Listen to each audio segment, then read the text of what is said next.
Well, hello, this is Lori Stratton with the Stratton Setlist podcast. It's nice to be back. I'm here today at Grove Studios with my guest, Dan Menard, who is a Detroit singer-songwriter. Hello. Nice to have you here today, Dan. Thanks for having me. I appreciate it. Absolutely. It's nice to be back and to see somebody in person again. It's been a while. So. I am definitely somebody. You sure are. So how have you been doing throughout the pandemic and everything? Like in terms of just trying to get through the day and just in terms of creativity and staying motivated, how's it been going? You know what? To be honest, I really, things have been going really well on that front. For me, I've been really engaged. Everybody kind of says at some point, and they're like, oh, this life is just so crazy. I wish I could just step off the world for a couple of minutes. And the universe said, well, how about a year? Yeah.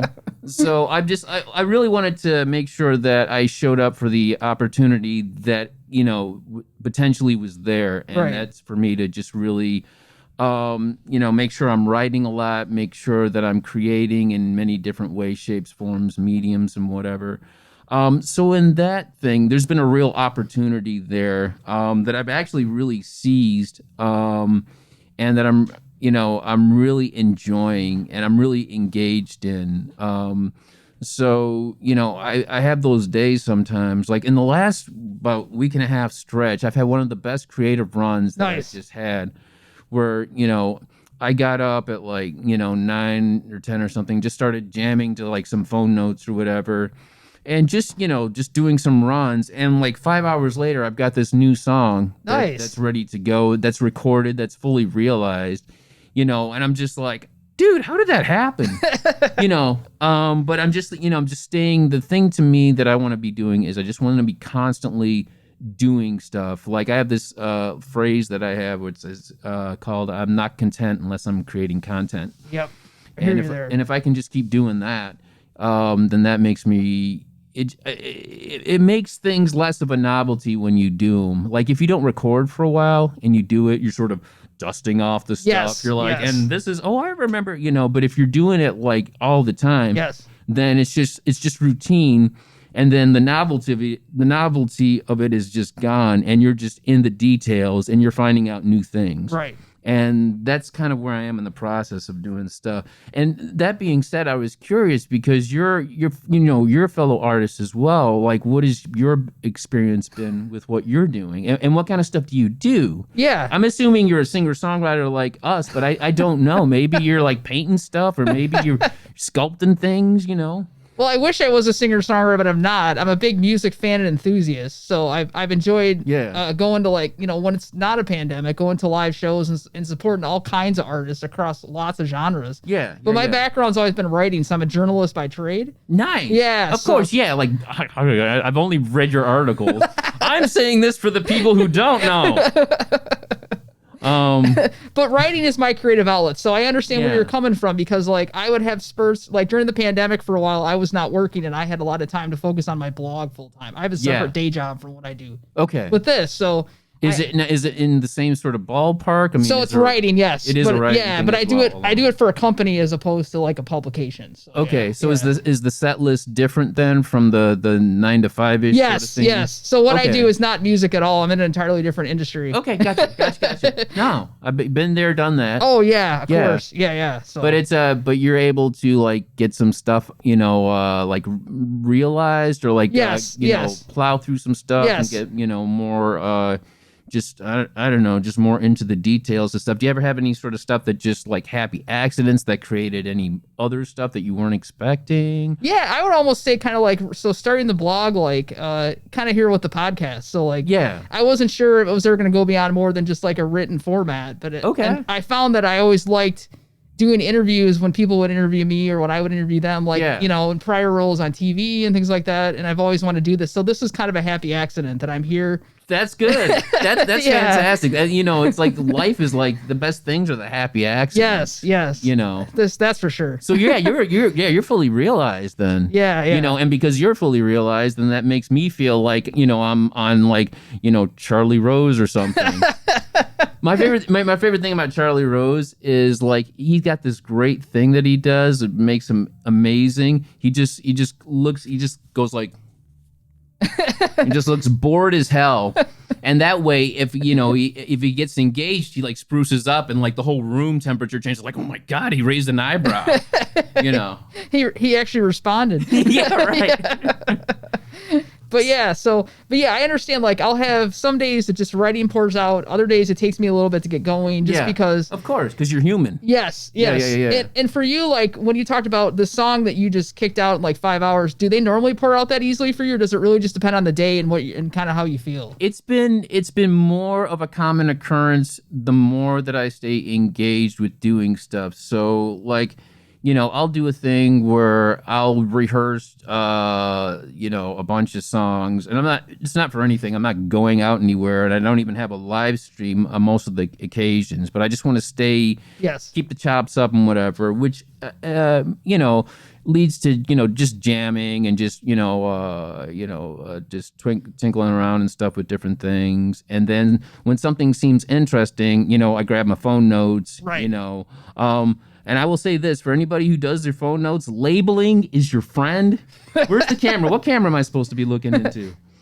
But yeah, it's one of those things where it's just like, I will look back and then I can see like, oh, okay, this little classical piece that I was working on, and it'll say it in the notes and I'll work on it. Then I can add to it, or I'll find something that I jammed with, and then as was the case with the 5 hour song, I just hummed something and I just threw out like a dummy verse. Nice. And it was just charming enough to be dumb that, I was engaged to like right in that theme. And then I was really like, the lyrics were really fun. Lyrics are great. It's my favorite thing to work on. I love lyrics. As a writer, I love the music, but I can probably relate to the lyrics the most because of being a writer, And it's funny, the heavy lifting, that's, if you can really work hard and really cultivate and really, what is the thing where you're whittling like a piece of wood or something like that? I know what you're talking about. If you can do that and do all your heavy lifting with the lyrics, then the more they're going to support you in a live situation. Right. You have that thing where you sort of aren't quite sure, because you didn't quite have a 100%, like realized thing lyrically, and then you'll go out and then, you kind of do that thing where you're like, oh, this is the part that's not great, and you kind of want to just say, oh, don't pay attention to this or whatever like that. But if you really put as much as you can into that process, and just in that point, it's just about repetition and rehearsing. Right. I find that like people start asking me about like, whoa, what did that lyric mean? And to me, as soon as that happens, that means like, okay, I worked hard on it enough to get like genuine interest. Yes. Which is really rewarding. But I just like writing. Like I would write. My basic rule is like I would write, record, play, or whatever if no one cared. If I wasn't on a cool podcast like this, or if I wasn't out live streaming, the rule of thumb is I have to enjoy it, because at the end of the day, people will go away, and if you're left with a bunch of stuff, I hope you enjoy your own stuff. Because if not, what's the point? Right. Exactly. So. I don't know what question I just asked or answered, but, hopefully that made some sort of sense. No, that's great, because that helps me kind of have insight into your creative process as a songwriter. Like as you're working on things and how you've been creative throughout this whole time. Because I know with some artists I've talked to, some have felt really motivated, and I know others have not. So it just depends on what they're dealing with. Yeah, so. Everybody's going through something, but sometimes like I had to do a thing where I would have those days just like anybody else where like, it starts out light, it's light outside, you're in bed, you turn around, it's dark outside, you're still in bed, you haven't gotten out of bed. Right. And then it's like 8 p.m. or something. And if I could just get one thing done. Yes. Any one thing that's creative. And usually, if I can just do that, the byproduct that I don't usually plan is that like as I'm doing that, then something else comes into play, and then before I know it, there's this whole sort of like little thing that's happened where like 4 or 5 things have like happened in a domino effect. Right. And what you thought was just going to be something that wasn't, just like one little thing turns into like this big thing that got done, and something you can point to and go, I'm glad I started with that one thing. Yes. And then I have all A, B, C, D, E, F to show for it. Yes. And then it makes you feel good. So, even on the days that seem like the worst and that nothing's going on, I'm coined with phrases, and I'll just be like, well, it's not over yet. They ain't over yet. Yes. That makes me think of there was a post I saw by another singer-songwriter I really admire, Mike Gentry, if you know who Mike is. And I keep hearing about Mike Gentry like a lot, and I think he produced Mike Ward's album, and he's produced Lyndon Thilburn and a bunch of other artists that I really like and have talked to before. And he had a post on Facebook recently that said, like, the hardest thing to do is think about what you're going to do rather than actually do it. And to me, that was like the perfect advice, because thinking about it might get you more stressed out than actually getting up and doing it. And I think for what you're saying is kind of like, if you can just get yourself to do one thing one day when you're having a really hard day, you think about all day, I got to do this, I need to do something, but it's hard to get going. And then you finally do it, and then you, like you said, you feel a lot better. You feel like you've accomplished something, especially when you're having a really hard day emotionally or mentally with things that are going on. And I would even say, as I'm fighting the losing battle with this mask, is that, I think what's really very important in all that stuff, whether you get stuff or done, effort definitely is important, but it's also very important when you do something and you're trying hard to do something, and for whatever reason you don't get that result, that does not negate the effort that you put into trying to do it. Yes, that's a great point. Yes. Because you know how you do something and technically you didn't have something that needed to, happen for that to be realized, or you're missing an ingredient or something. Yes. The fact that you did those steps to find that out is just as important as if you would have got that stuff done, because, you're making the effort to do it.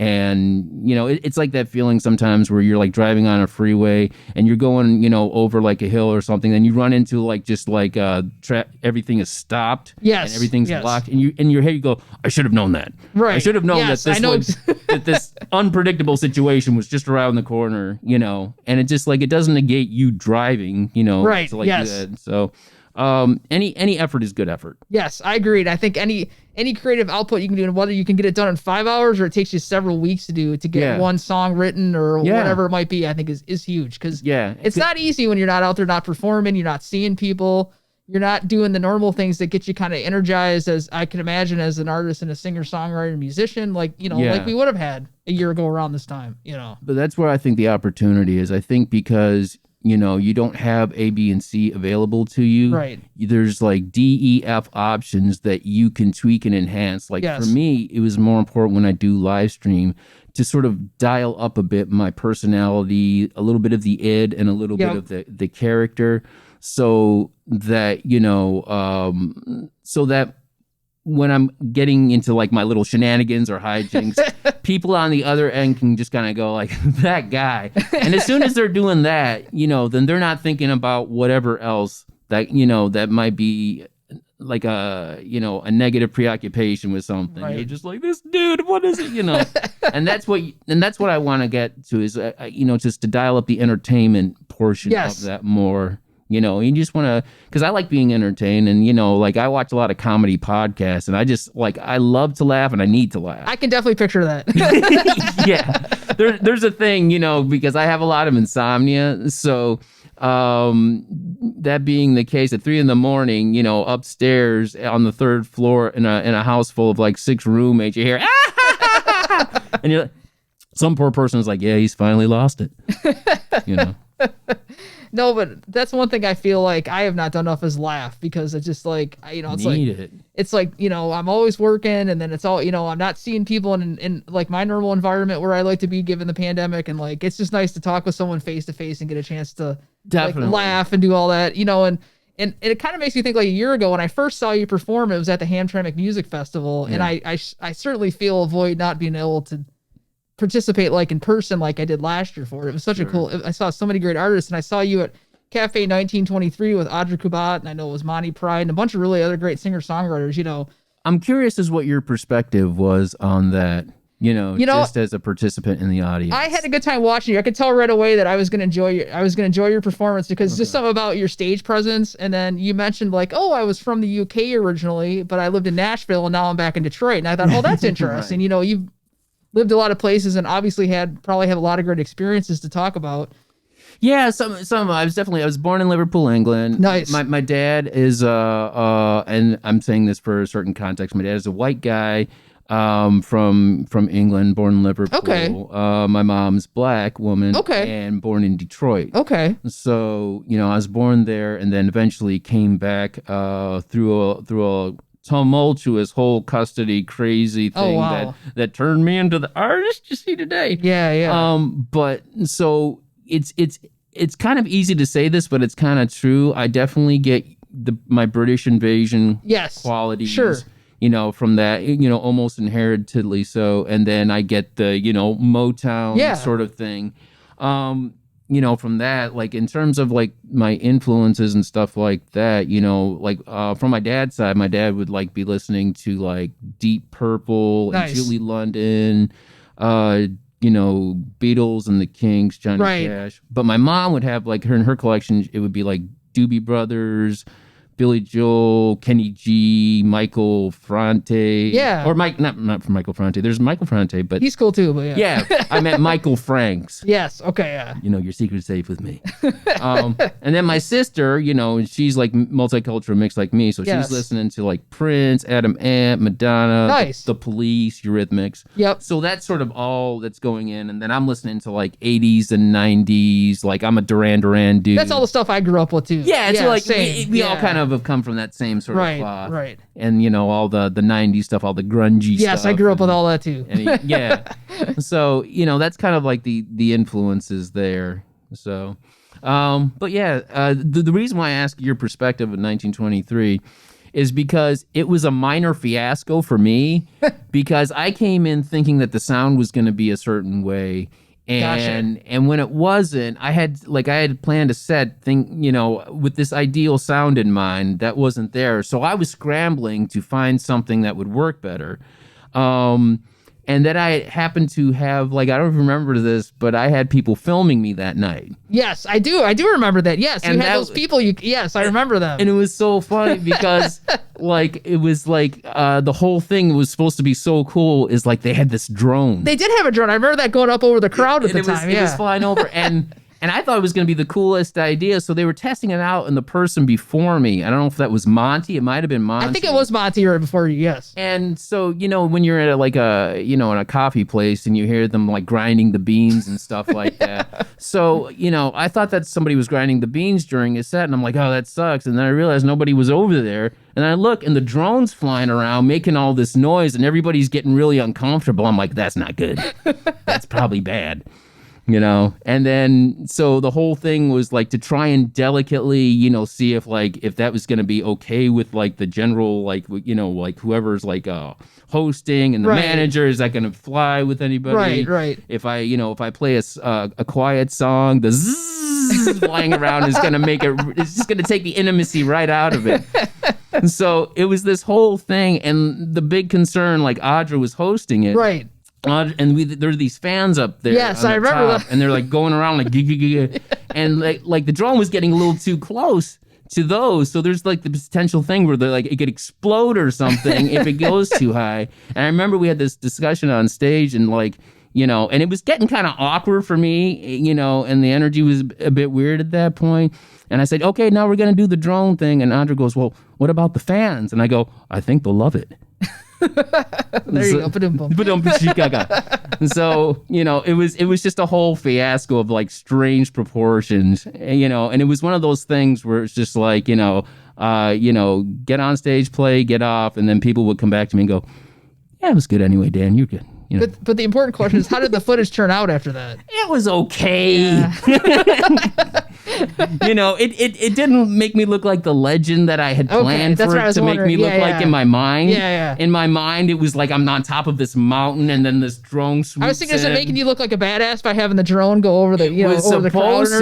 But it just looked, honestly, it just looked like some tall guy came up with a camera in my face and then moved it back. And I'm just well, and that's not their fault. That was just it was the thing on the room. The guys, who were filming it are fantastic and professional. Yeah. And do high quality work. Absolutely, I totally get you. But but I thought the drone was cool because I totally remember that. Yeah, it was fun. It's kind of made the night. Everybody who would come up to me who was a performer would be like, "What just happened?" I'm like, "That just happened." Good God. Well, and at that time, I remember you talked about your background. So and as you're saying your influences, like at what age, how did your musical journey start? Like what got you into like at what age did you start playing guitar and start writing songs and things like that? I actually started out more just like in the 80s stuff. I was more like somebody just threw me like some those two like little bongo things to like just shut me up and keep me occupied. So I would just I wanted to do that until I realized that I couldn't do that well. and so after that, it wasn't until about I was maybe 15, 16 or something like that my dad had guitars lying around and stuff like that.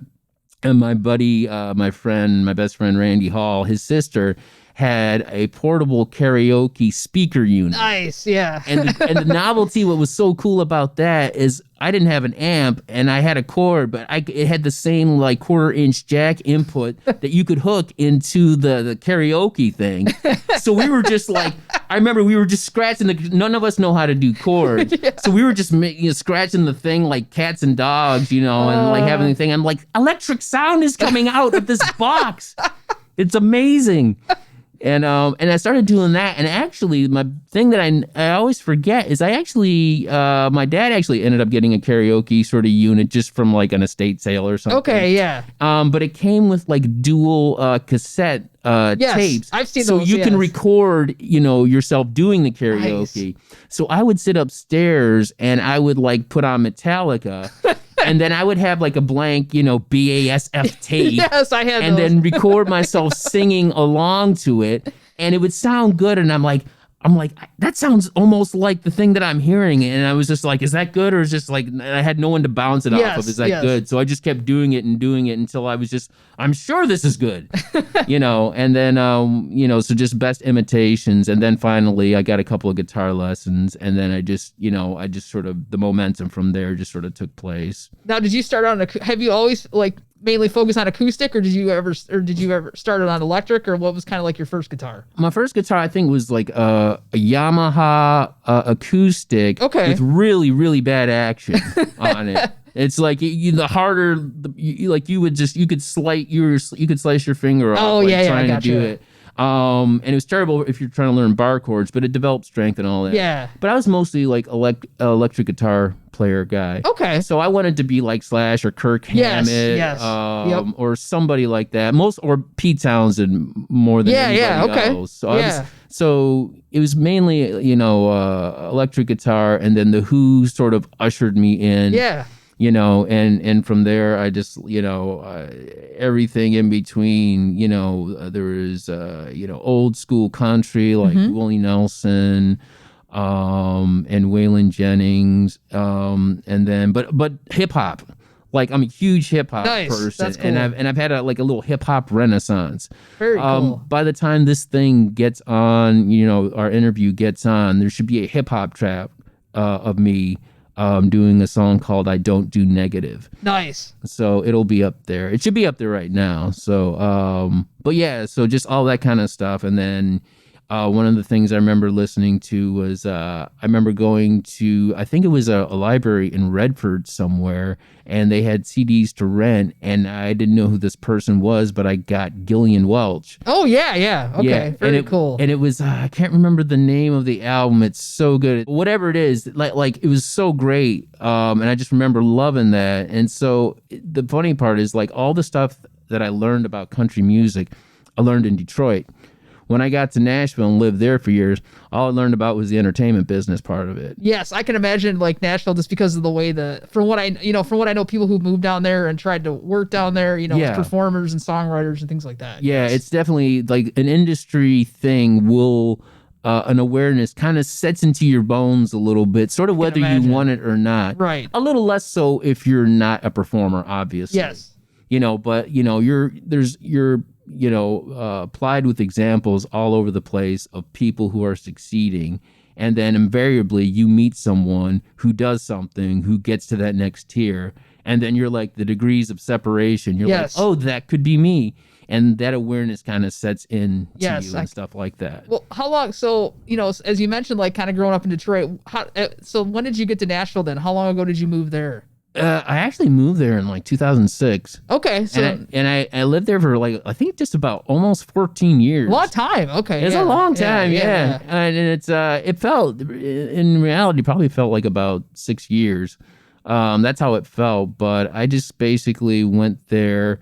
I know that people like stereotypically the cliche is that, well, I'm going to move to Nashville and, I hope this thing gonna happens make it and all that. musically and stuff. Right. But knowing that's how most people think when I left, I'm like, oh, all right. So it would be nice if that kind of stuff happened. What will happen is I'll probably just mature, grow up and get married, or something like that and, leave all of that behind. But I still played and did well live singing, but nice. I kind of lost myself for a long time in just banquet catering stuff. Oh, gotcha. Okay. There was a time that like I was just not a musician. I was not a guy who did that stuff. I was a catering person. Okay. And that's how I thought of myself for a while. And then people would annoy me at work going, you should really chase your dream. I'm like, yeah, right. Well, I'm trying to clean up table 12. Where's that other entree? So it was like that for a while. And then finally, I just, there were too many things that just were not working and were just bad patterns that I really needed to work through. And then just get a change of pace and come back to Detroit and just kind of regroup. Yeah, because I think when I saw you at Hamtramck Music Festival, you talked about just coming back. So did you just move back in 2020? You did in 2020. 2019? It's hard to say. It all blurs together lately. I think it was 2019. It was like July of 2019. Okay, yeah. And talking about that industry awareness thing that you have, within about a week and a half to 2 weeks of moving back, like that had dissipated. And I don't know if it was good or bad, but like there was a weight that was a specific kind of a weight that was not there anymore. That made me feel like I had a little bit more vitality. Yeah, I understand what you mean. Yeah, because you've been there for so long, and sometimes you just got to get out of that. You don't even realize until you're out of it. Yeah. And then you say, oh, wow, I was kind of weighted down in that scenario, or maybe it wasn't where I wanted to be, and so... Yeah. And I can imagine like the difference between music scene like in Nashville versus Detroit. Like what is more like, energetic for you about being part of Detroit's music scene at this point versus like all the years I know you spent in Nashville. I know you mentioned you didn't work in music the entire time you were there, but just being part of an environment like that. Well, the thing is, I realize that like I say this a lot, and I need some new material, I think, but basically anybody in Nashville can sort of like start a band and they sound amazing. Yes. And they sound like they've been doing it forever. Yes. And they sound like the best band you've ever heard. And most of that, and a lot of that stuff, just because of the demand for musicians of that quality, it's more of a pay for a higher pay for hire thing or whatever. So you don't have that thing where you're like, you just want to start a band and just go crazy and live out the stream. Yes. They're like, no, I'm hired by A, B, and C songwriters to do a showcase. It's more of a business as opposed to like maybe like a vision or creative, Yeah. And it's not like that other aspect doesn't exist, but it's, it's not the same dynamic like it is in Detroit. Yes. And so I would say the biggest difference I always say is like, if somebody really likes what I did on stage in Nashville and I get off stage, somebody go like, man, I really enjoyed that. And I'll be like, cool, thank you. And they're like, you want to co-write? Yeah, right. And I'll be like, no. I mean, you don't say that. Right. You're like, well, let's just see where the night takes us, or like, so like that kind of thing. Whereas in Detroit, they'll be like, hey man, you want to get together and just like jam or hang out? And you're just like, yeah. So it's the different people's version of jamming. One's a little bit more like, and one's a little bit like, yeah. Yeah, I totally get what you're saying, because in Detroit, maybe there's not as much pressure to like, whereas in Nashville, it's more of a business. Not that it isn't here, because people obviously work full time in a lot of different facets of music, but but there's more of a natural love, I think, and appreciation for music. And it's a bit of a generalization, but I find that it's probably more or less true. Whereas, because when people want to co-write, what if they're, especially if they're enjoying lyrics or something, then they're thinking this particular person does something that I like, and I could maybe, get with this person and perhaps, make money or get notoriety through that way. So when they're asking, it's there's lots of different motives at play. Right. And you can usually suss out who's more genuine or who's more absolutely. Like, that absolutely. Like, oh my God, we should just like co-write. Oh my yes, God. we should. Yeah, totally. Absolutely. Yes, you find who the true collaborators are, the people you can really like. Yeah, and I'm just like, I'm sort of like, I'm like, I don't want to co-write. I got this stuff done by myself. I understand what you're saying, though. Yeah. But I actually did a couple of co-writes, nice. to try and loosen up the rigidness, to be more open. And man, that sucked. It was just not fun. I've talked to other artists where I said, have you ever, especially where they wanted to go to Nashville and they would try to sing songs and get someone to record them or co-write, and a lot of them kind of said they just came back to their own stuff. Yeah, and it's just like but it's like anything else. It's like working out. The more you do it and the more people you meet, then the experiences will change. I had like 2 or 3 times doing it, and I was like a ride that you don't want to stay on in an amusement park. I'm like, that's enough. I don't want to get sick. I totally got you. Well, let me ask you about one of the, since we're on the topic of summer, and one of the first things that you ever released, Handsome Dan, and your Handsome Dan EP in 2008. What was it like working on that? Because actually I enjoyed listening to that. Oh, really? Okay. Yes, I like kind of the mix of like kind of the folk, like bluesy, soulful acoustic feel that's across like the 5 songs. But like, okay, what was it like? I'll take it. As you think about that, having been a while ago that you released that, how do you think how do you think your songwriting creative vision has kind of evolved since that time? That's a great question. And thank you for asking it. I think I've gotten better. And I basically did that because I felt like I needed to put out something. Okay. And I just I wanted something to show for it. And so I figured, it was getting to a point where it was starting, the writing was on the wall in terms of like full album release versus EPs and what's more financially, better off to like spend your money on.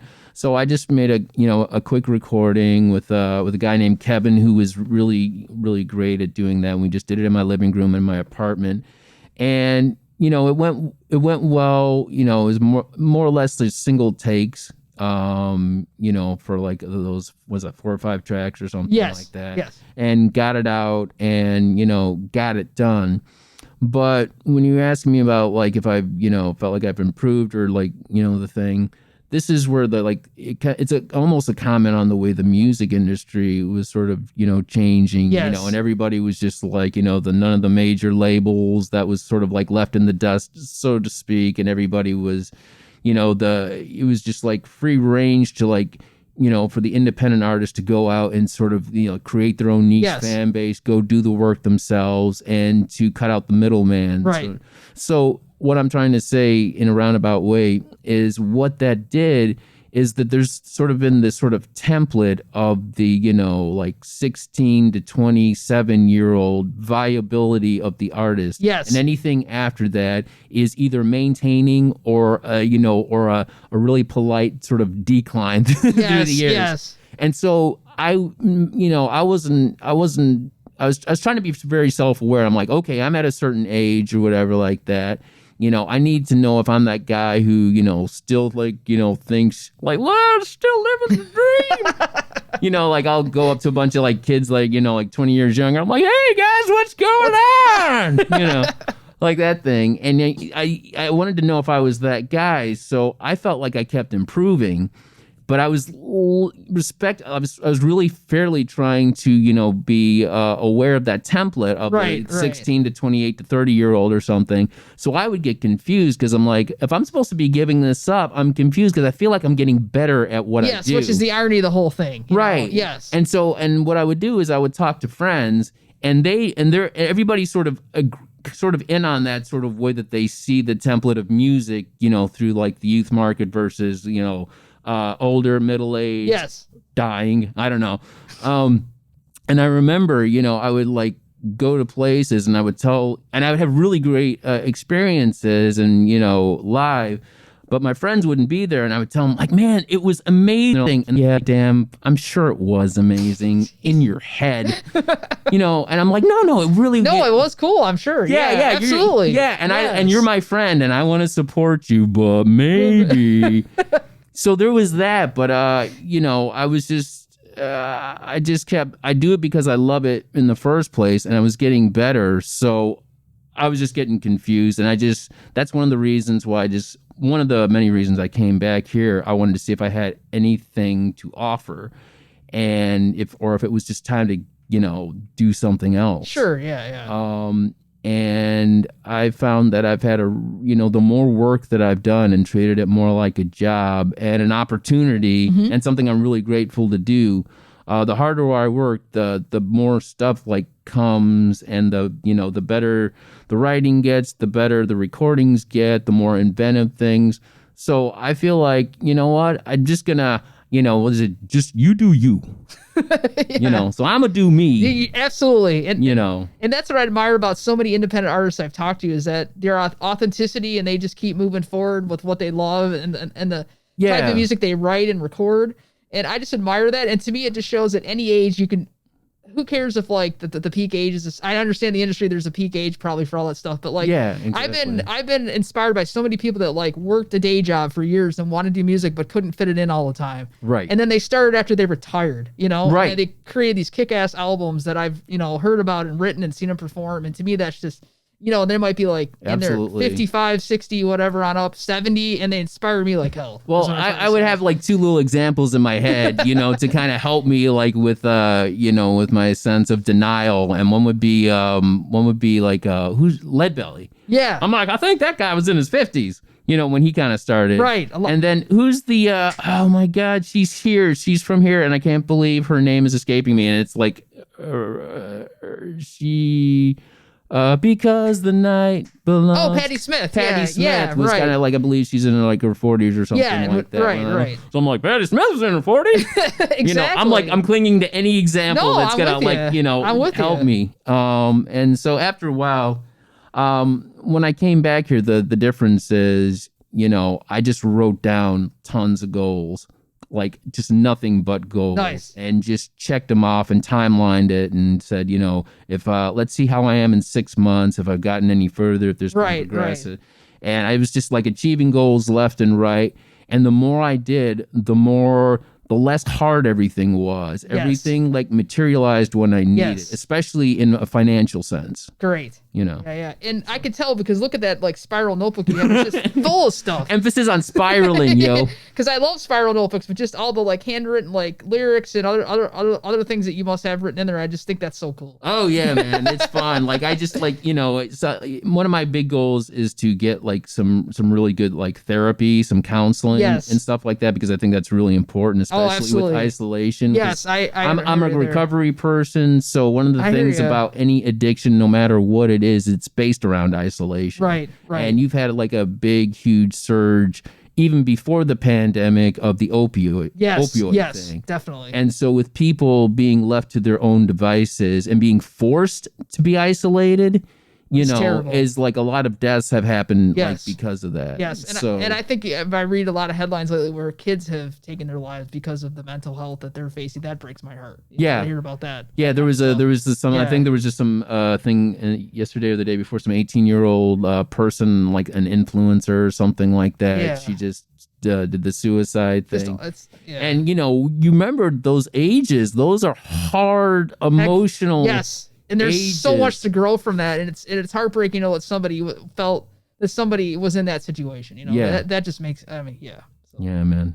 But, so it's just one of those things where just the more goals materialize, it's like the more I do, the more I realize I could do. Right. And exactly. then I would just like surprise myself. And I learned a very important thing to do was when I achieved stuff that I did. There's that thing, especially, being like in, the tough sort of Michigan working class thing. Right. And someone goes, hey, good job. And you're like, yeah, it was whatever. And it was important for me to go, dude, good job, man. Yes. And give myself some strokes. Not, like overly. So like everything you do is great, Dan. But just like, hey, you wanted to do that. You had a goal. You did it. Good job. Right. And let yourself be proud of yourself for like the good things that you do. Absolutely. Because there's too many times in our own heads we hear too much of the negative talk and need to shut that off and focus on more of the positive talk. Yeah. Like my thing is like high self-esteem. And just to say high self-esteem sounds like a novelty, because when you hear the term self-esteem, it's usually either that or low self-esteem. Right. It's one or the other. And it's just like people need to really be tuned into the high self-esteem self-esteem. Yes. And the more they do that, the less they're going to settle for, the more they're going to expect of themselves, and the more potential they're going to have to realize. Exactly. And speaking of potential, one of my favorite songs that you do is Drugs in My Phone. So I'd love to I think it's time. It's great. Why don't we have you perform that? Let's do it. And then I'd love to talk about the track after that. Absolutely. So this is Drugs in My Phone by Dan Menard.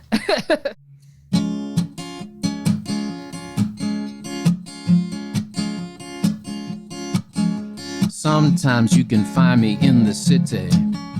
Sometimes you can find me at home.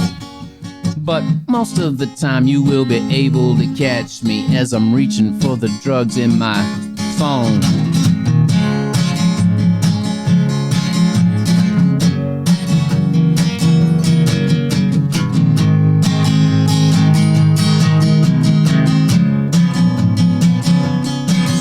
And they make me use this thing for directions, or to do the things they would not condone.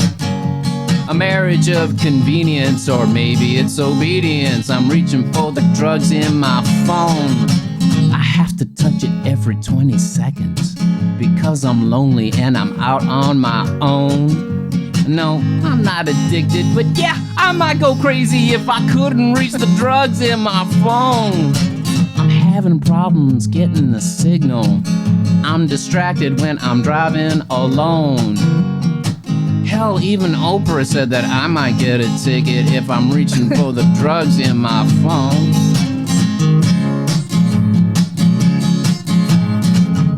Some sort of clever guitar solo is happening right now. Somewhere, not here, but somewhere. Sometimes I think, what if I didn't use it? It's like some habit that I should have outgrown. Don't ever let them tell you that they got you where they want you as you're reaching for the drugs in your phone.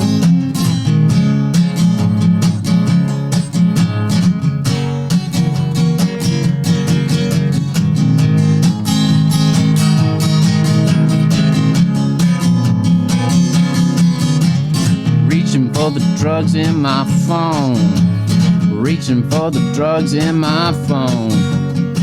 I'm freaking out because I've been driving for a minute and I think I might have left it at home. Reaching for the drugs. Can't find them. There's something vibrating, but I don't know if that's my phone or if that's just me. Reaching for the drugs in my phone. I love the lyrics in that song because it just makes me laugh because everyone's so addicted and so plugged in all the time. Oh yeah, man, it's crazy, man. I mean, I've done the thing where, I'll pick up my phone because I think I got a text. Yes, I didn't get a text. I'll put it down. 3 seconds later, I pick it up for no reason, and I'll put it back down. Then I'll be watching something like some podcast or something. Like the Lori Stratton podcast. And then I'll pick up the phone again, and with no agenda. This will happen a lot in the span of 1 minute. Yes, I'm guilty of the same thing. We're sort of, it's this huge design to kind of, the more connected we get, as obviously the cliche saying goes, the less we truly are. And the more technology presents all these sort of innovations that sort of symbolize, freedom, more freedom or more options or something, it seems like an antithesis sort of happens. Yes. Especially in the case, this is what is hilarious to me, is there's all this spelling software. There's all this autocorrect, there's all this stuff, but culture is rife with people who cannot spell worth a damn, yet all this technology exists to help you spell. Don't even get me started on that as a writer. That's a whole separate It's crazy. I think I was walking when things got really heated, with the BLM stuff this summer. Yes, I swear to God, I was walking down the street. I think I saw somebody with the sign that says Black Lives Mattress.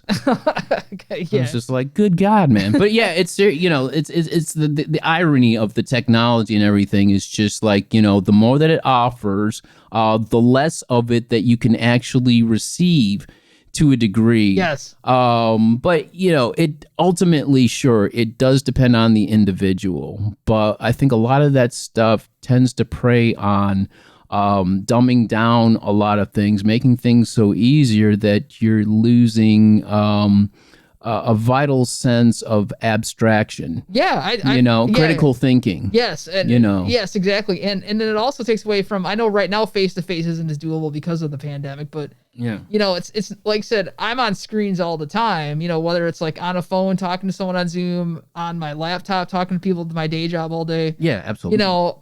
I'm just tired of screens and have to look at screens, and we all have our drugs in our phone, but like, what are your drugs in your phone? Is it a certain app? Is it a certain is it certain social media or not? Like what? It can be, it can be a ton of stuff. To be, real. There's these things. I don't know if anybody's heard of them. They're called adult websites. I will raise my hand as a person who has definitely been, addicted in that sense. I think it's actually something I feel passionately about talking about. Yeah. Because in isolation, especially when you're not able to, be with a loved one or have those opportunities socially, it's like, where does this energy go? Yeah, no, I understand.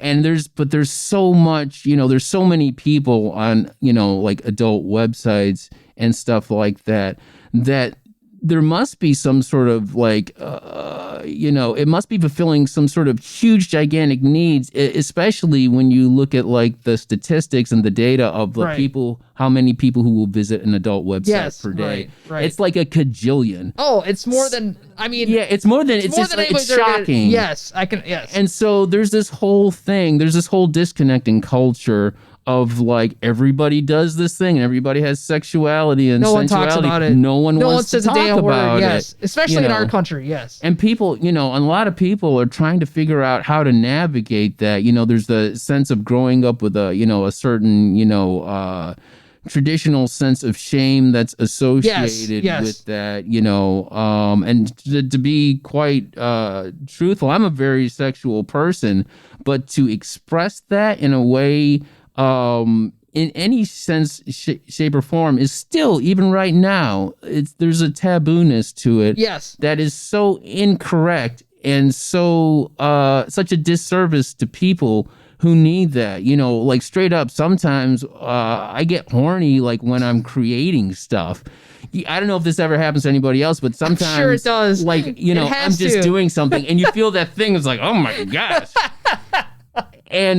And this is what I, especially when religion comes into the picture, I think there's a whole stigma that's associated with that. And this is what I would say, since I'm bringing this stuff up, and I think a lot of people will understand, God, he, she, it, whatever the thing, apparently in the Bible, it says God made man in his image. Well, if that's true, God must be horny as hell. Because he made people, and people are horny. People are supposed to be like God, so God's horny. Makes sense to me.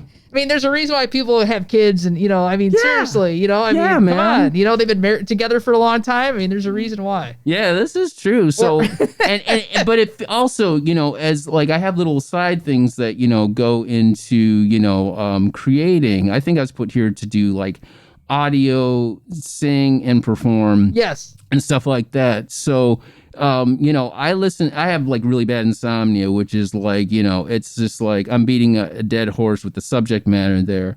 But that being said, you look for anything when it gets bad enough to get you to sleep. Oh, of course. I've had friends that I have a friend who struggled with insomnia for years, and he had a hard time for a long time. It's hard. It can be really bad. And I'm like from what I know, I'm like the worst case of it. Cause like I'll wake up at like 2 p.m.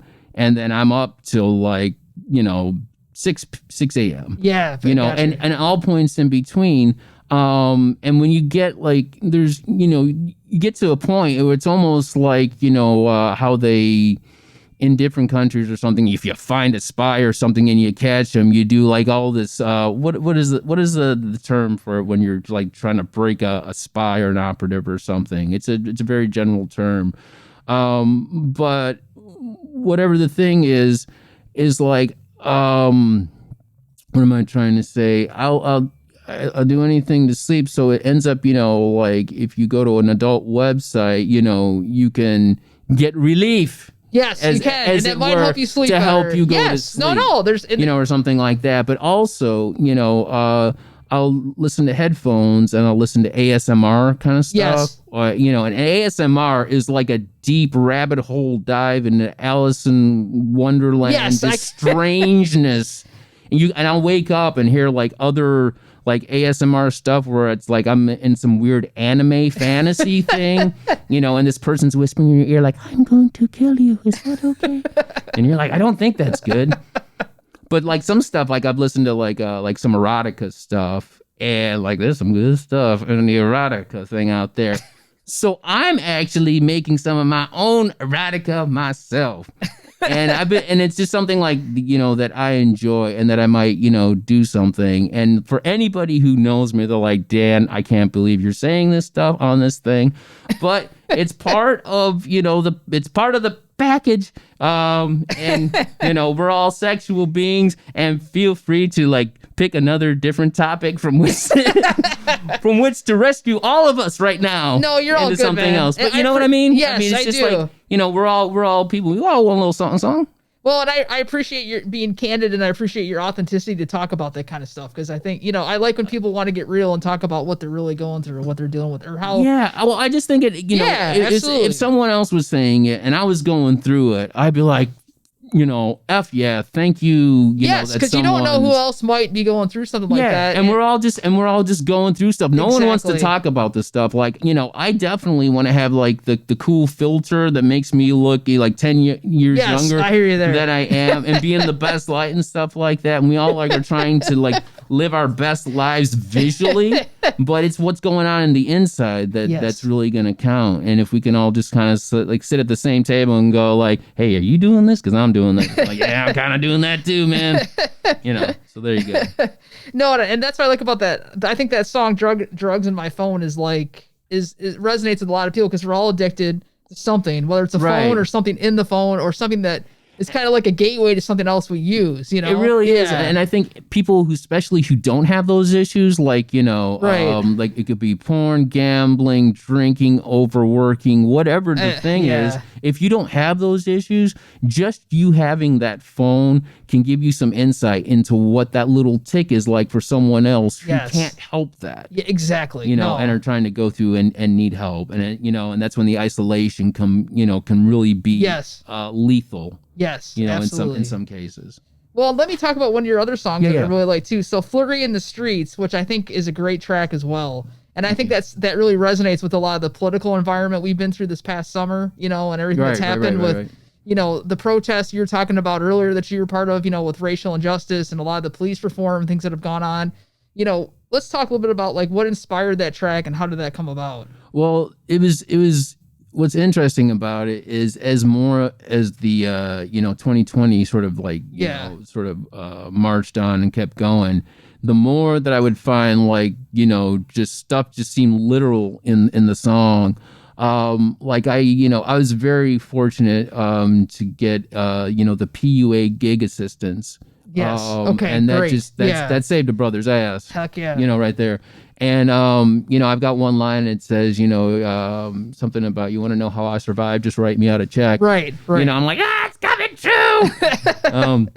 So there was just a lot of that, but I actually wrote that song in like 2018. Okay. Back in Nashville, and it was more of a just like a writing experiment. One day you talk about how you just like to write. I woke up and I woke up. And I was just writing a bunch of stuff, and then I just started to rhyme stuff, and and I tried to put it against a drum track and some bass and guitar, and ultimately it just wasn't a good session, wasn't great production. So I kind of just threw the whole baby out with the bathwater. I just said like, gotcha. And then when I got here, I was just looking for stuff, and I'm like, I wonder if I can just like, just play that as just more of just like an acoustic piece. And the more I played out, that song really resonated with a lot of people. Oh, definitely. Yeah. So it was, yeah, it was pretty interesting. And what was really cool is I got a lot of people like in their 60s and 70s when I would like come off the stage, and they'd be like, "Hey, did you write that?" And I'm like, "Yeah." And then you could just see them light up, and I felt like, man, that's like the heavy lifting, in terms of writing. Yes. I just felt like, oh my God, like, people with just like some real appreciation for stuff and quality. So I'd like to think in my head, it's just like, it felt like I was just getting, like I was on a good, I was just on a good path in that sense. And as, the story has sort of unfolded, in 2020, it got to the point where just like singing some of the stuff was like, some of the stuff scared me because it just seemed way too close. Well, that's what I was saying, because if you wrote this a couple of years ago and then, I just assumed you had written it in 2020 kind of as reflections of everything that was going on, Right. So. Yeah, it was one of those things where it's just like the more it happened, like, it just like, it was one of those things where like, you ever just like, it depends on where you're at, but if you if you're ever at home and you just hear a shooting, guns going off, you get that little like thing. Oh yeah, that's the feeling I was getting when I was like, some lyrics were like getting a little too close to the situation. I hear you. And I was just like, holy crap. I mean, and in one sense, it's just like, wow, I can't believe it, struck gold. And then another thing is just like, just be careful what you write sometimes, right? But yeah, it was. It's definitely one that I enjoy doing. I always, when I would go out and play it live, I go, well, this is a song with one verse and no chorus, and then I would just play it, and that would be sort of it. And it kind of has that, like, I think it kind of reflects that Dylan storytelling technique, Definitely. So like, I picked up a huge like Dylan vibe listening to that song, and that's what I enjoyed about it. And like I said, you're a great storyteller in your music. Thank you. Just, I mean, everything is very fast with like, the wit and the quips and like just the rhyming and just how quickly it all goes together. And this song, I think, tells a lot of, like I said, great storytelling. So, well, thank you. Why don't we go ahead and hear that track too? We'll be like, and I'm not going to play it. Awkward. I got another one planned. All right. Let's see.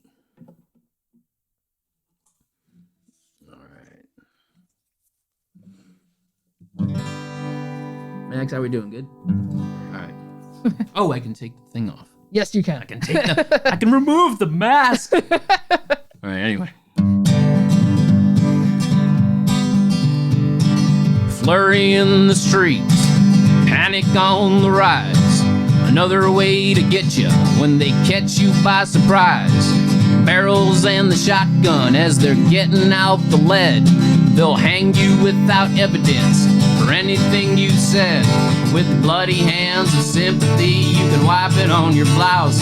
Doesn't matter what you gamble, you'll always owe the house. Shaving off democracy, you can wash it down the sink. Trying to use that infrared to find the missing link. Cattle calls and free-for-alls to make you double down. There's bullets whizzing everywhere, you best stay on the ground. And if you're not aware of why we've all become afraid, well, we sat there and we took it, lying on the bed we made. Now someone with a top hat singing, isn't that a shame? While hip-hop screaming, bro, don't hate the player, hate the game. Cause no one wants to discipline these kids out of neglect. Cause that's hard to do when none of them are giving you respect. And if you want to know how I survived, just write me out a check. When you write my name, make sure you're spelling it correct. Looking for the secrets that lay hidden in the vault. I read a self-help book that told me none of it's my fault. I asked her for a milkshake, but she handed me a malt. So I tried to be assertive, now they're calling it assault.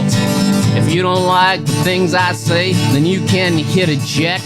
But I'm no dope, so I won't wrap that rope around my neck. Trying to make some sense of what is flashing in my mind. But everybody's yelling that I'm running out of time. Yet no one wants to tell me what is coming down the line. But I've been warned that they believe that I'll commit the crime. And I don't know who's joking or if someone saw a sign. I just want someone I trust to tell me everything is fine. rushing to the airport. I'm escaping on a plane, and the world's becoming full of folks who wanna do the same. But I've been cooped up in this place, I sure could use a trip. I see some dual citizens, and they're sailing on a ship. Me and my technology are joined right at the hip. And if you help me ditch all that, I'm leaving you a tip. Now I don't know who started it, and I can't tell you when, but those people you've been trusting, they've been lying to you again. Now you can exercise your options if you want to phone a friend, cause it's harder to distinguish who the lawyers should defend. But if you want some free advice before we reach the end, I just say that you and I get rid of all of them.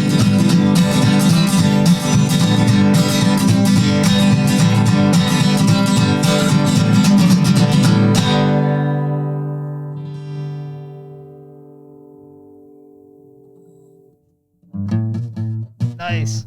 I love the guitar in that track too. Thank you. It just like races with the song, and it's like in perfect. It's just like in perfect timing. I love that. Well, thank you. It's I'm a big fan of the the country train beat. Yeah, I say it also has Johnny Cash flavor to me. Like it's kind of like that and Dylan together is kind of the feeling that I get when I listen to it. Yeah, and definitely a lot. And it's funny because I'm not a really big Dylan guy, to tell you the truth. But I listen to him enough to, definitely, like and understand, what he's done. And I say that I'll watch any music documentary on anybody. Right, so I've seen the Pennebaker documentary. I just saw something that was really interesting. There's a clip on YouTube of him sort of being out on his mind on drugs a little bit. But he's taken a taxi back to his hotel in London, and it's him and John Lennon sitting in the back seat, and somebody's filming it, and it's so awkward because John Lennon is so shy and uncomfortable in that situation, and Dylan's just like, yeah, man, I don't know, and Lennon's just trying to be like sound like he's cool and clever. So I'm like, oh, I can't believe you said that. Oh, great, good for you, Bob. Like that kind of thing. So yeah, if anybody wants to see Awkward Times with Bob Dylan and John Lennon, I will check that out. Go to YouTube. Well, and I also, like you said, I like your appreciation for like comedy and storytelling. And you have this cool skit that you shared with me called like Fun with Healthcare. Yeah. Now, I can't say I would use fun and healthcare in the same title. So to me, that caught my attention. But what inspired that kind of almost like a sketch comedy skit? Like, how did that come about? Well, like I said, everything, it has to be, it's definitely everything I do has to have a byproduct of humor in it. I think that's what I appreciate. I think it's the social lubricant that I think everybody needs from me, but sometimes maybe you don't.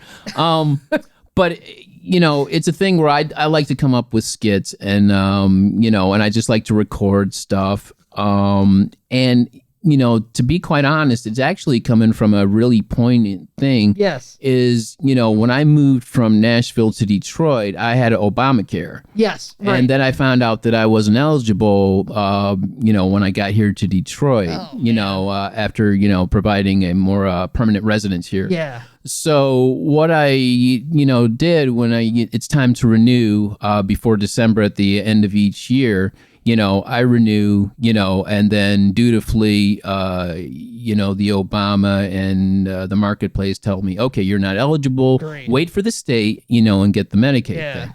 So,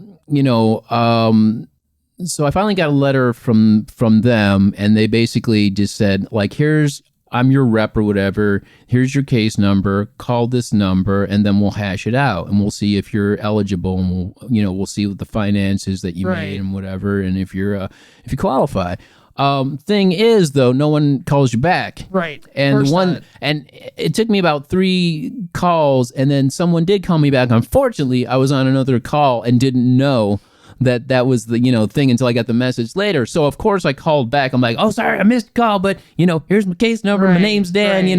And I left about probably, I'd say, good 10 messages. And I never heard back. And what was happening is there was a eligibility deadline. that was looming, and I needed to make sure that I could furnish them with whatever it is they needed, but I wasn't getting a communication back and forth to make sure that I was, like reading everything correctly, or if I misinterpreted something.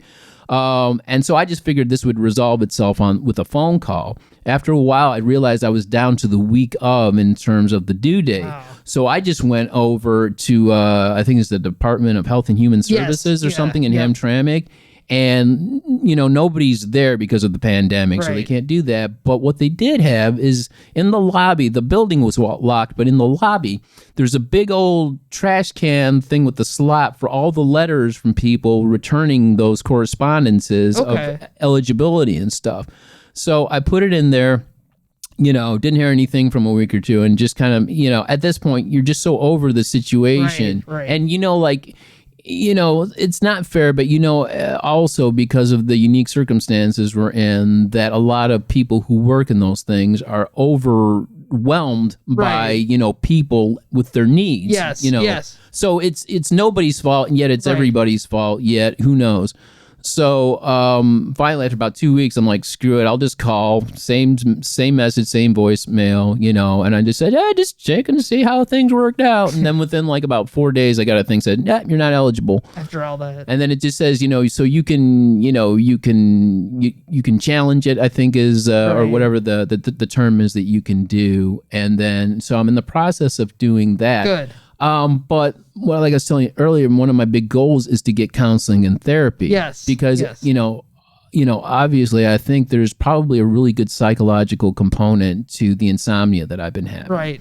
There has to be, yeah. So, and I really want to get that done. But as I'm going through this process of not being eligible for this thing and waiting to find out the other thing, and then that doesn't come through, it can really wear on your sense of urgency on trying to get to someone who can help you with those issues. Yes.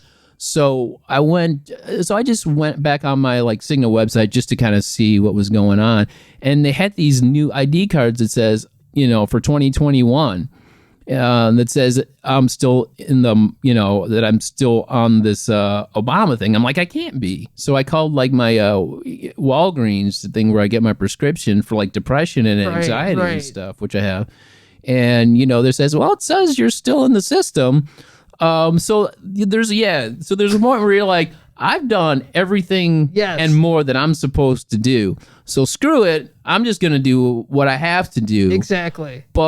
And so what it does is that the system is so imperfect and so, just a wreck that in a way you feel like you're almost gaming the system or trying to be clever and get one over on them by just trying to take care of yourself. Which is not how it should be at all. It's not how it should be. No. And so as I was going through this, just something came up in my head, and I always keep my notebook close to me. So and it wasn't like I didn't plan to I'm going to write a skit about it. I just wrote something that just made sense to me. And then I wrote something else. And then the idea of a form started to take shape. So I just wrote until it was just time to stop.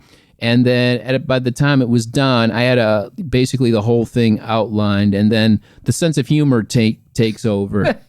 If you're having low income issues and stuff like that, and you're suffering from anxiety and a whole host of things, then when you go to a place that's doing well or that looks like they know what they're doing, and then, you're going, okay, I don't have insurance. How do I pay for this thing? And no one wants to tell you. And no one wants to tell you. Right, it's kind of they all turn into Southern wives at a dinner. They're like, oh, don't worry about that. You just sit over there. We'll get to you, honey. Bless your heart. And so I've been in that position where I've sat down with a therapist and I go, I want to be very forthcoming with you and tell you everything you need to know. But my main concern right now, is a scarcity sort of thing about not knowing how I'm going to be able to pay for it. I can't relax with this therapy. No, I totally understand what you're saying. Yeah, absolutely. It's absolutely. And it's kind of you when you see an app that you like on your phone, you get it and you really like, and they say, oh, this is free, but fill out your credit card information. Yes, and then we'll bill you after a free 90-day trial. Right. So you're not even so it's this thing, you just don't know how to do it. And a lot of times when I've sat with a healthcare professional, I'll go like, how do I pay for it? And you feel like you're a freak. Yes. You feel like you're like, when you ask the question, how do you pay for it? There's a subtle dynamic between you and whoever it is, the staff, the person or whatever, where you feel like you've gone a little too far because you're a little out there. No, I've been in similar situations where, yes, I totally get you. Like I've dealt with the anxiety, depression off of my life too, And if you feel like a little like twitchy or off, and you're like, and how do, especially if you say it and it doesn't come out right, how do no, I hear you, like that, and you stutter, and they're like, they're like, yeah, well, listen, you just have to talk to the finance department, okay? And you're just like, okay, I mean, I guess that's what I'm supposed to do, Yeah, and then. But things aren't as black and white because there's, like I say, there's the missing abstraction of critical thinking. Yes. Where sometimes you do need that therapist to go, listen, put the money over there. Don't worry about that right now. You need help. Yes. And sometimes you need that person to do that for you. Yes. Other times you don't. But the environment or the climate or whatever is so that it's not clear cut, and people need to be shown, exactly what their options are in no uncertain terms, or it's going to be a thing where you're left holding the bag, and the bag is a bag full of bills. Yeah, I hear you, because when I've always wanted to talk to therapists about different things that I've been through, but I find that I can never find the right person to talk to. Right, and that's the whole other thing. If it takes you a while to even some person to it takes a while for a person to admit that they need help. Yes, so exactly. Just to get to that point is a big deal. Yes. So. And then you realize once you get to that place where you finally show up and you do your thing and you're feeling defensive and rigid and all this stuff, and you don't trust people because, I've been there, I know. So when that happens, then you realize, not everyone is a perfect fit the first time. Exactly. And you feel like it should be. Exactly. You're like, oh, well, this is supposed to work, but then you just have like this really, say, for whatever reason, you guys are just like, your personalities don't mesh. No, I had that. So my mom passed away in June, and I tried to reach out to a therapist, and I had one session, and it was not a good fit at all.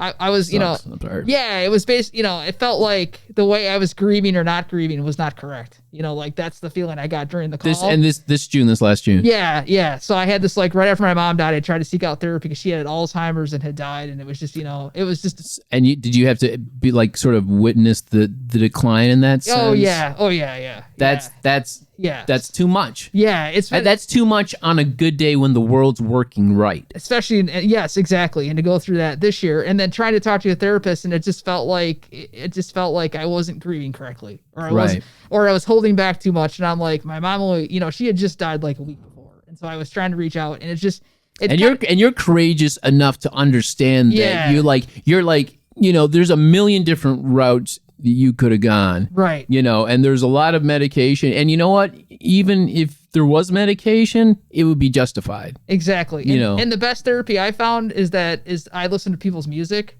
And honestly, that was my best therapy for now. Until I feel like if I need to get to a point to talk to someone again. But I listen to a lot of music, and that's really what helped me through a lot of it. Yeah. Like those good cries with certain songs that you just listen to by yourself, and you got to get it out. Yeah. You're having a really bad day or something. So yeah. Yeah. I commend you on just being able to do that and to get to that, and to just not, and to be resolute, and just, because you have to be your own advocate. You do. Yeah, and, you totally do. It's one of those things, you can't, everybody needs help, and you want to be able to help as many people as you can, or touch or influence in whatever way that comes out for you and your life's mission and what's congruent to you. But conversely, you can't help anyone unless you can help yourself first. Yeah. So, so I understand that need to try to find a fit with someone, and it might not be a fit. And then you're frustrated, why is this not a fit? And just sometimes it's not. When you're trying to do that. And just to know that that's okay. Exactly. And it's not your fault, and sometimes it's not their fault. Yes. But a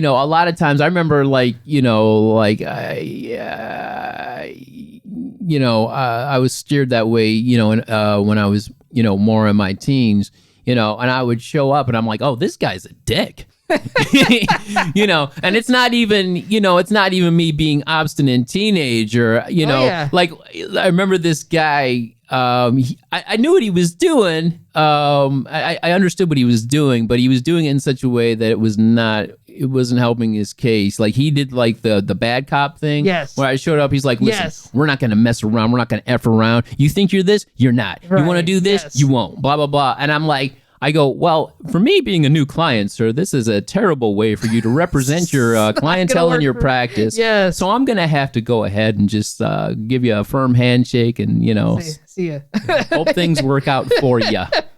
Well, and it kind of, I appreciate your like openness to talk about this stuff, because I think it's important people talk about the need for therapy and why it's important and how it helps, and yeah, because we're all in the same boat. People, people are, we're much more connected than we're not, and we have to be, I don't know if we have to be, but I see a lot of stuff where it's really easy for people to say to disconnect themselves from each other in social platforms where things aren't necessarily that real to begin with. There's nothing more real than the face-to-face exchange and being human. Once, I don't know if you've ever had that thing where you're doing a thing where you're, you have some clever post or something and somebody specifically liked it or whatever. Then you meet up with that person and then you're talking about something and they're like, oh yeah, I think I saw you do that thing in Facebook. And like the importance of it diminishes to the actual human exchange. Yes. You can live in that world if you want to online, but, there's something almost embarrassing about, trying to take that importance into like real living in real life situations with people. Yes, absolutely. It's kind of like the difference between texting someone you don't know and then even just talking to that person on the phone. Yes. Let alone totally meeting them in person. Totally different, yes. So we're like, we can get like just into this stuff and these pseudo realities that we think we believe in, which if we were in real time face to face with someone, we wouldn't say half of the things that we feel that we are entitled to say online. And so what I've seen is like a pattern is people saying, okay, like delete me from blah, blah, blah, blah, or I'm deleting you. And, the more people you delete, one day you might find out that, that one person that you deleted, they had that really cool recipe for that thing that you liked and you wanted to cook, and you'd really like to like hit them up for that, and you kind of can't because you've ostracized them out into the internet wilderness. I don't believe in deleting people. Just like you can maybe ignore it, let things pass. Everybody's going through something when they're going through it. Exactly.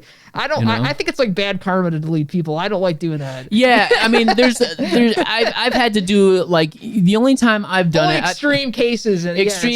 I've had to do a thing where just there's a certain toxicity with certain people that were just like, even just seeing something can trigger something. And I just realized, I'm not obligated to or beholden to them to keep them around if I'm really truly suffering and something's like not going to be good. In that case, I think it's healthy. And even that, I just sort of just do on the download. I don't say, I am announcing today, February 13th, 8 p.m. that you, Johnny Jojo Head, are now not my friend on anything ever again. If I see you in Twitter, I will ignore you. Oh my God, because I've seen that so many times and I just crack up every time that everyone has to make like a big public, declaration about it. It's like, just do it. Do we have to just do it. Do it. It's the equivalent almost socially of like, can I see your manager? My dad used to do that all the time to me when I was a kid. It's just like I was just waiting for it. Anytime we went somewhere, it's like, can I talk to your manager? I'm like, Dad, nobody likes you. Well, and speaking of the online world, I wanted to talk briefly about your new website, which you launched. Your website has great photography by Kent Kohler. I know he shot. Dude, I have not met Kent, but I like his work. I know he shot like Emily Rivard and a bunch and he's got a great sense of humor too. He's funny. I have not met him, but I love his photos. So he's a great guy. So go ahead and talk about it was really fun working with him. One of the things, since I realized I had so many opportunities at my disposal, if my perspective shifted that way with the pandemic, I realized that I could come out with a website. Maybe I can come get a good photo shoot together, really take my online presence seriously, and try to make the website kind of like a one-stop shop. Yes. But also, and obviously to conglomerate all the other, websites, the Twitter, the Vimeo, the YouTube, right. The Instagram, and all that kind of thing. But I also want to make it engaging. I want to make it a place where people actually want to go and, to be engaged with. What I'm trying to do is I'm really trying to have it with a lot of content that you won't see on the other platforms, gotcha. Which is a little bit of like a business move in a sense. Yes. But I really want to engage with people more and have it be more on my terms, more of an autonomous thing. Right. Because I'm going to, one of my things is I'm going to be doing a lot of like, when I get the technology like figured out, perfectly, I'm going to be doing live streaming from my website. Nice. Okay. Where you can come see me do a show, but if I want to play a cover song by somebody, I'm not necessarily infringing on a copyright. You're not going to have issues with Facebook and the algorithms and all that. Yeah, which is a wonderful thing for the singer-songwriter. Because if someone was playing my song and like, this big conglomerate website was advocating like for me financially, like that would be cool. Exactly. So you got to love it in that sense, but also, I have a thing about me, depending on how much you know me or whether you've seen me, there is a sort of energy around me where people, let's just say like, if we're talking, we're having a good time and, there's a group of us and everybody's hugging each other. Once they get to me, they're kind of like, and they'll just kind of pat me on the shoulder. It's happened so many times that I understand. I go, I just want to go, yes, I'm sorry. It's just the thing in me. It's, it's whatever it is, it's there. And sometimes that can create a social gulf in a sense like that. So I want to use something like the blog that I have. Yeah, absolutely. Yeah. Or the news, whatever it's called. And I want to just start to just talk about things like the more things or just stuff that comes up. And I want to be able to engage with people. And there's a comment section where we can kind of like you should totally do that. In that book you have, you probably got tons of good content right there for your blog. Right I'm there. trying. I got you gotta have tons. That's a gold mine. I got about 15, 16 more of these notebooks. That's what I'm saying. So you got stuff. Yeah. Yeah. And I just want to be able to do like other things like more organic things like like a healthcare skit, but maybe it's just something where I'm just talking about something that's important to me and I put it in an audio thing where I just narrate it and put some cool music behind it, and it's just stuff that that I find poignant and I think that maybe someone might relate to. I'm gonna kind of just test the waters and just put out little things that I think might be interesting, not too deep, not anything that's just like gonna be way over the line. But I just want to create something where we can talk about just real things, engaging things, fun things, weird things, whatever it is, just so we can kind of just create like, a little bit of community there. Yes. But at the same time, I'm a business person and I want my brand to be noticed and I want people to buy my content and I value my content. And I think that it's valuable and and so because of that, I've got, a Venmo, a PayPal option, if you want to throw some cash my way or help support the cause, or if you like some content that you like or whatever it is, that thing is available. I also want to be able to sell some songs. I want to be able to do that. I've got some merch. That's definitely merch. We need some Dan Menard t-shirts. Yeah, I've actually got them. I was actually supposed to bring the shirt with me. And this really cool jacket that I showed you a picture of earlier, and I was supposed to that was supposed to be my my big sort of hello, it's me and I'm Freddie Mercury. But yeah, I've definitely got some shirts. So when this thing comes up, I'll probably start gauging the interest in terms of shirts. I've got a really good design. There's a new logo that's going to be peppered throughout the website. Nice. I'm really proud of the logo just because there's a little a DAN part in the middle. And it's kind of a calligraphy thing. Nice. And I did it freehand. Cool. So you did it yourself. So okay. And it was honestly, I did this years ago and it was on a to-go box so people would know that it was mine. And I just liked it so much that I actually cut it out and I just put it somewhere, and I'm like, I wonder if I'd ever use this. And then I was fortunate through Jill Jack. She forwarded me this great organization called Saint Creative. Okay. And this guy named Carl S. Johnson, who's been doing my website. I saw the name. I saw the Saint Creative. I saw that on the website. Between Carl Johnson and Kent Collar, man, they have just made my website come to life. And he's been instrumental in just helping me to realize a lot of these avenues that I want. And there's going to be missteps and stuff like that, as with anything. So, I'm going to, I think, I want this and this to happen. And then once it gets out there, people be like, okay, yeah, maybe, but this maybe not so much. And then I'll reorganize and regroup and hear what needs to, what needs to be changed or tweaked or whatever like that. But ultimately, I'm going to have a lot of music on there.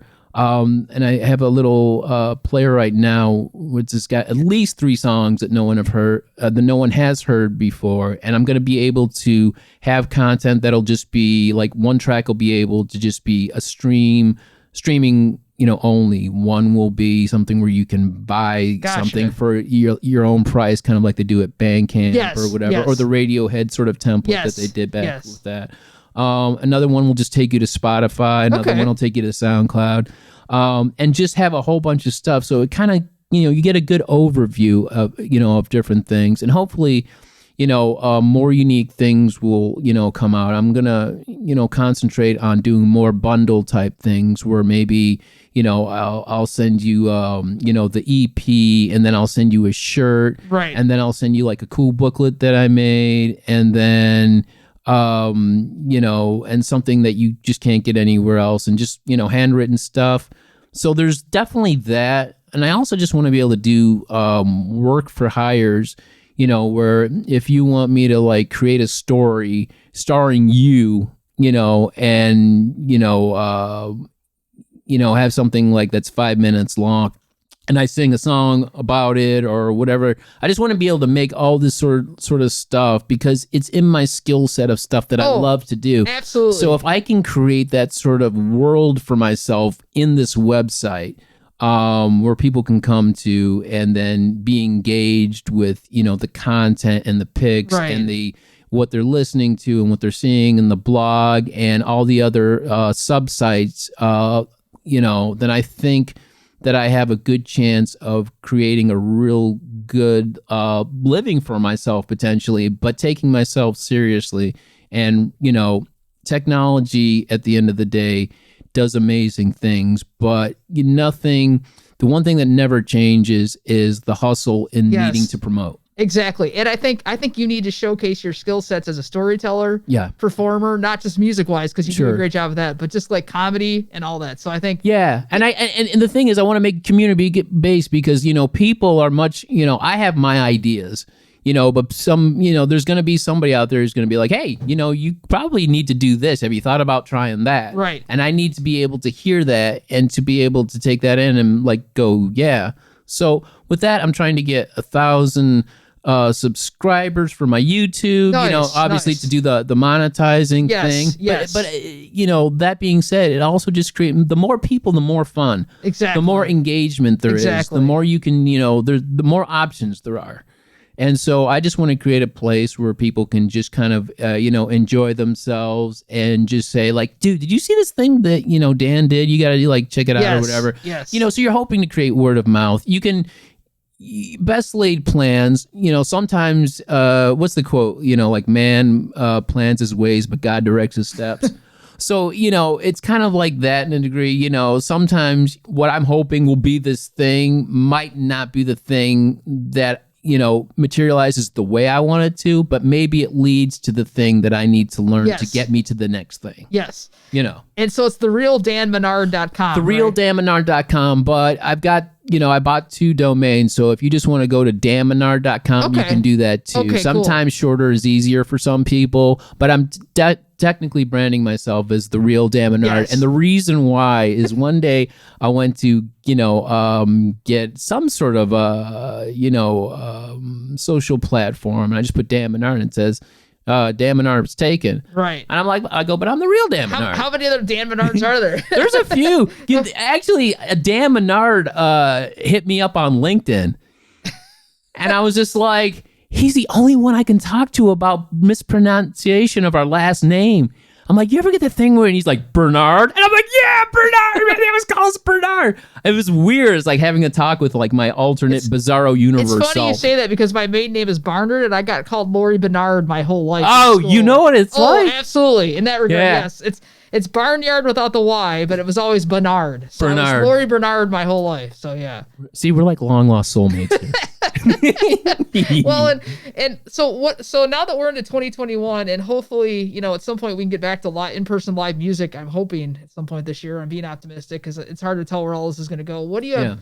What do you have planned for this year coming up in terms of like material? You mentioned live streams, but like any plans to record any like an EP or a full album? Yeah, definitely. I've recorded for some people who know me more locally. Back in the day, I think 2002 or something, I recorded a self-titled album called Menard. Okay. And then I had a single called I Ain't Seeing the Light that came out sort of between that and then the EP. But I've noticed like one of the things that I really want to repair is I really need to have a fully realized catalog, and I need more releases. I've had lots of friends who have been able to do so much more and have release upon release, and I'm lagging behind in that department. So I definitely am aiming to, it might be, you know, I don't know how realistic it is. I want to be able to release 2 things this year.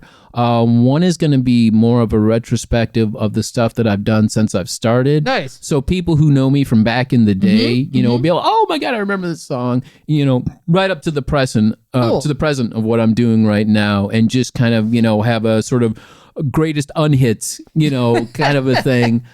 Just so people can kind of know like where I've come from, what my history is, and stuff like that. But also, you know, do something, you know, with newer material, and just kind of have a balancing act sort of between the two. Who's your hip hop stuff?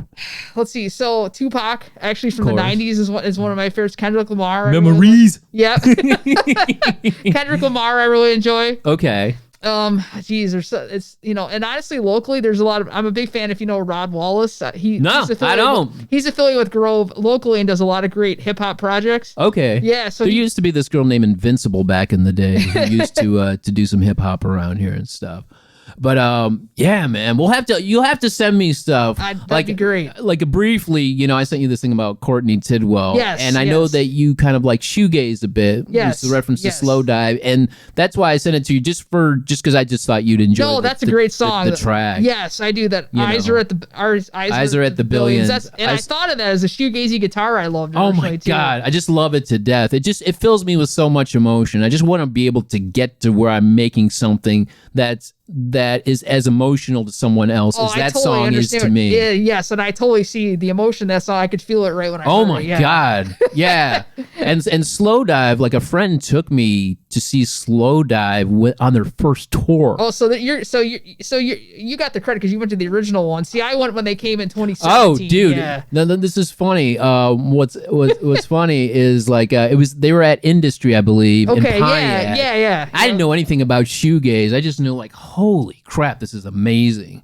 You know, and it was like I felt like I was on ecstasy, and I was pretty straight edge or whatever. And I'm looking forward to going back to when we can do those kind of shows and to see you and to see so many other people, you know, that we have locally, and to see people like Slow Drive when they come back and all that. And I just want to thank you for having me on this, because this is a real, like, I've watched the other, like, the 2 episodes, and I really, like, it's a privilege for me to be on. Oh, well, thank you. It's an honor to have you on here. Mike Ward is a big influence on me. I love Mike Ward. They steer me in directions, you know, like I'm releasing a Valentine's Day video on a thing, and I'm like, I'm gonna release it on Valentine's Day. Mike's like, and what time is that, Dan, that you're going to be releasing? I'm like, I don't know. And he's like, well, maybe you should work on that. I love Mike Ward because he's such a great mentor and supporter of so many artists. Yeah, he supports everything. He's wonderful. He and Angie are both wonderful. Yeah, they're awesome people, definitely. But thank you for joining us. I had a great time. Thank you. You made it such a wonderful environment. And I'm looking forward to telling people about it, and showing them and listening to it. I'm a fan as much as anything else. Same here, absolutely. Well, thanks again, Dan. Again, Dan Menard on the Stratton Setlist podcast. Look forward to more material coming out from Dan, whether it's sketches, songs, websites, or videos. Cool stuff. Thanks again, Dan. Thank you. Yep.